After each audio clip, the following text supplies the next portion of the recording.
Hi everyone, I'm Prem Alvarez. Today's topic is going to be about the health concerns for people who are in business or people who, you're working.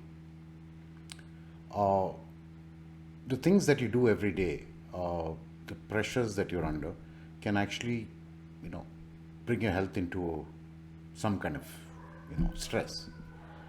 So I'm just going to kind of cover a few of the topics that you might find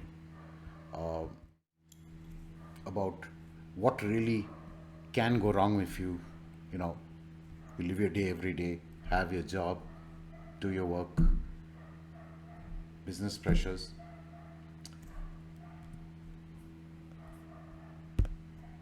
So sorry about that, I'll just bring up the slide. Okay. Now the first thing that happens is, your timing for work. Now, gone are the days where you have a 9 to 5 job. I mean, just it's not you're not a factory worker. You don't check in and check out, punch your card and get out. So now the demands of your business will expect you to come at any time. Sometimes you've got to take, conference calls at 6:30 in the morning, and the same day you'll have another conference call at 10:30 in the night. So your work timings can kind of get awry, and then what happens is you don't get into a pattern. Like, okay, I mean, I can understand if you're 15 or 20 minutes earlier or later, but your timings just keep changing. And while you do this, you're on a rhythm of, you just have to get enough adrenaline into your body. You know, it just spikes when you need it. Um, so it is stressful. Even though work timings may seem like, oh, it's not a big deal, but actually does. It does does cause some disruption in your, you know, the way your system runs, your biology. The other thing that happens is, while in the middle of, let's say now you're in an office, yeah, we know what the times are, it's mostly work from home, but even then you do have meetings. And if you're kind of global or if you're working with the customer's time, you know what happens? Your lunch becomes, we don't know. You don't know when you're going to have lunch. Uh, Not knowing when you're going to have lunch is okay, but you don't know what you're going to have for lunch, right? Oh, let's have a working lunch. I mean, that's a very famous one. I've been through many of those. And you know what working lunch is? Some kind of food that's, not messy, and the food that's not messy is not really nutritious. Pizzas, something really, really non-messy, deep fried stuff. I don't know. It's and you know what happens? It becomes a practice, and you get used to it. You say, oh, okay, we'll have pizza. First thing will come to your mind, oh, we'll have garlic bread. Oh, we'll have this. So you tend to get into some processed food, but you know what? Sometimes you don't even eat lunch. You say, let's skip it. That can happen to you, right? So meetings can disrupt what you would normally call is your food intake cycle. You suddenly, first of all, your work timing is taking you off. Now the next thing you know, meetings are taking you off.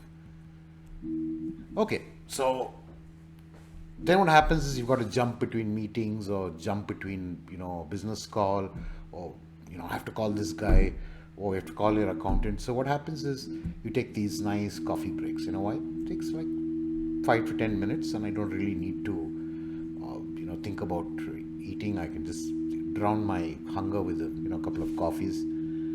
Some people are also in the habit of smoking, so coffee and smokes.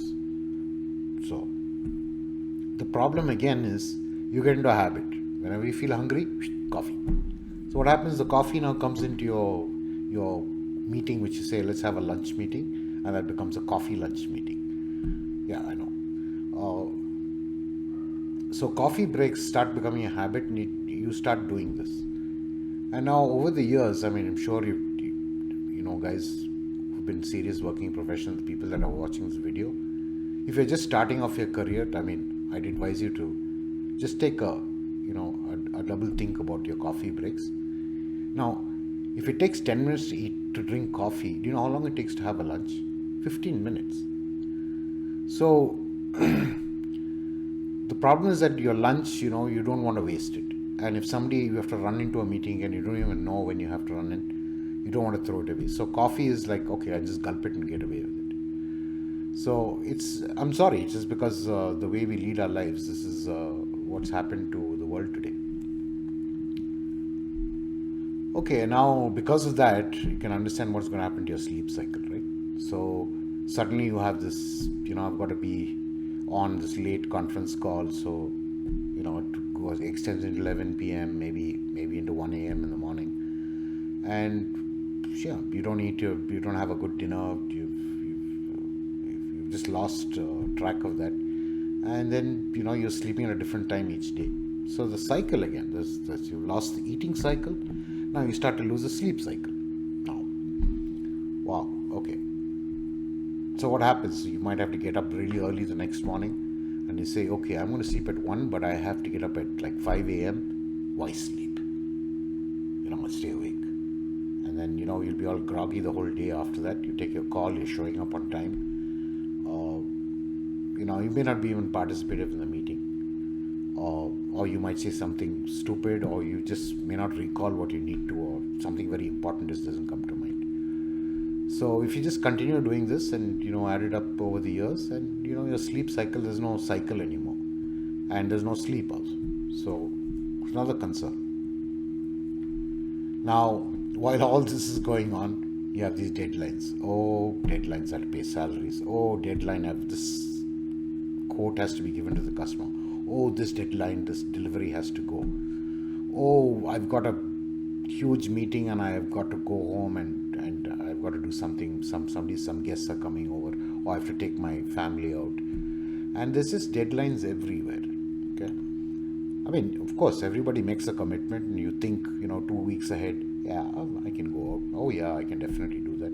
But when it comes to the day in question, the hour in question, suddenly you've got all these things happening to you.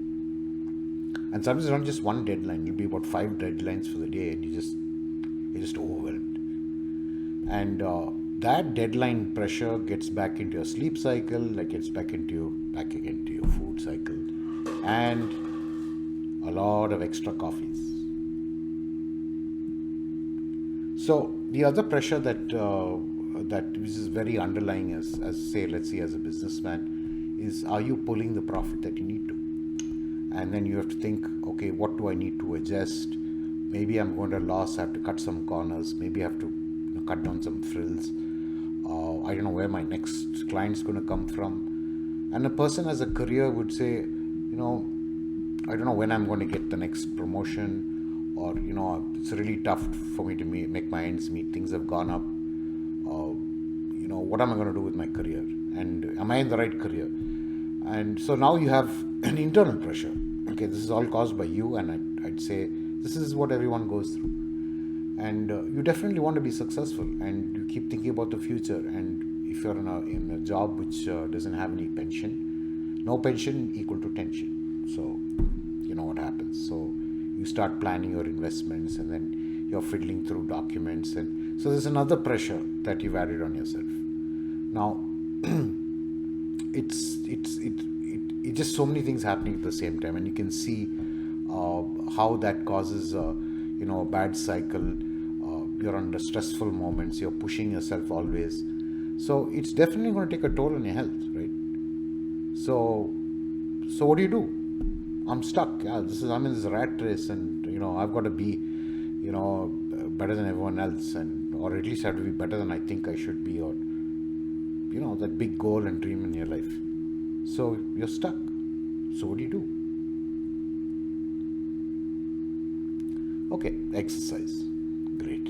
Now, do you have time for exercise? And with all this stuff happening, you don't even have time to put food down your throat. Where's the time to exercise?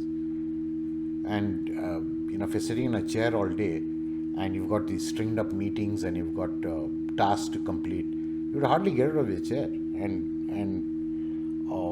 the only time you get exercise is when you walk to the coffee machine, or you walk to your pantry or your kitchen, and you whip yourself up some coffee. So again, what do I do?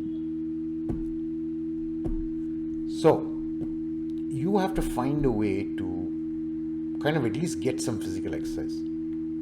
Now, what that mean? You can't go to the gym, you can't go running. So what you might want to do is you might have a flight of stairs in your office or your house. Uh, just walk up and down, just 30 seconds. I don't even say do hours. Just do 30 seconds, do a minute. Go up and down, go up and down. Pace in your within your room. If you're a little more handy, you can kind of tidy up your table. That's still exercise. I'm telling you, it's still exercise. Just tidying up and dusting your table, making sure the place is neat, is still some kind of exercise. But try to kind of get some activity. There are a lot of things you can do. Exercises in your chair, kind of lift your legs up. A lot of stuff you can do, but do small pieces of exercise. So at least it'll kind of give some kind of energy to you, and it'll not let you slow down.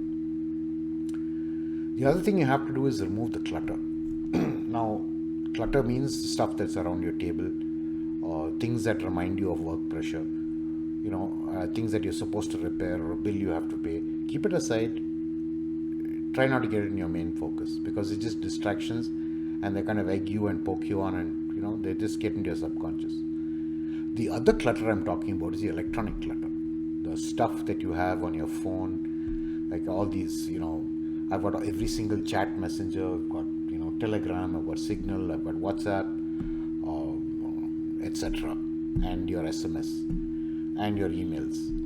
So keep the stuff, that the apps and the alerts and all that, at least take the notifications off, and keep notifications on for important people like your family members, or somebody from your office, or maybe your accountant, or whatever you think is important. And even clear your computer, your desktop if you have, or a laptop, notebook. Clear that stuff out. I know a lot of people have these Netflix and things in the corner. I'll tell you, if it's a work machine, get it off. Take it away from your work system. And all those annoying notifications, just get rid of. So remove the clutter, because that's, again, as you can see this slide, there are so many other things that are here. So remove the clutter. While you're in your day, try to set a 15-minute or a 20-minute dedicated break at a particular time. So all you have to do is say, okay, say there might be a lean time, between 2 and 2:30. Yeah, you set it over there and say, I'm going to keep it. Now try to do it at least 80% of the time. Keep a dedicated break. And what should you do in that break? Don't do anything. Just be absolutely still. Let the whole day sink into you. Be away from everything. Your phone, just breathe, relax, get into yourself. It'll help. It'll kind of give you your chance for your entire body and mind to kind of, just say, okay.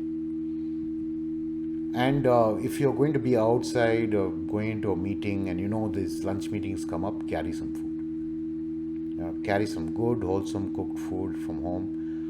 It could be very, very simple. It could be, idlis that you make at home. It could be, a brown bread sandwich, or, maybe a soup. I don't know. Just make sure that it's like fresh food that you've made at home, and carry it with you. If you don't have the opportunity to get it from home, then go to a kind of a good restaurant, and one that you trust, and they put good stuff, and carry something small from that right in the morning. Now, you may not be able to consume it. Give it to somebody else, or find somebody who doesn't have enough food and give it away to them. But try and carry it, because once you start carrying it for a couple of days, what happens? You'll automatically start eating it. So your lunch meeting, that burden is off. Okay. And when I say carry food, don't carry instant foods. No Maggies, and no, all that stuff. Pour in a glass and put hot water, and 5 minutes later you're ready. It's only going to add problems, because processed food also has its own problems, and it's bigger than the cycle that I'm showing you. Okay, I hope this was useful, and don't forget to subscribe to my channel, and catch me up on Facebook as well, in my group. The links are below. So I hope you enjoyed this video. Thank you very much, and have a good day.